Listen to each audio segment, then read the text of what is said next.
All right, ladies and gentlemen, we are going to start 62nd session with our first guest. What's your name? My name is 𝗙𝗵𝗶𝗹𝗶. How are you today? Alhamdulillah. What about you, sir? Fine, thank you. This is Naim Hussain and I'm going to ask you 10 short questions. Okay. The first one, land phone or mobile phone? Obviously, mobile phone because it's easy to carry. Okay. Wall clock or wristwatch? Both, but wristwatch come first. Your favorite leisure time activity? Actually, my leisure time, I play with children. Sounds good. Pahela Boishakh or Eid? No doubt Eid because it's a festival program for our Muslim Ummah. Excellent. One best quality of a student? I think good students need to maintain discipline. All right. One best quality of your father? It's difficult to answer.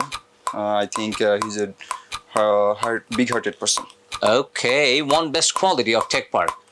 All teacher and staffs here take care of us. Thank you. One best quality of your English teacher?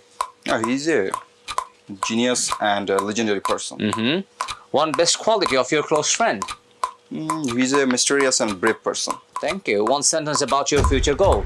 Actually, it will be challenging and I want to keep it secret. Thank you for your answers. Thank you everyone to watch this video. If you like this video, please share with your friends. Thank you so much.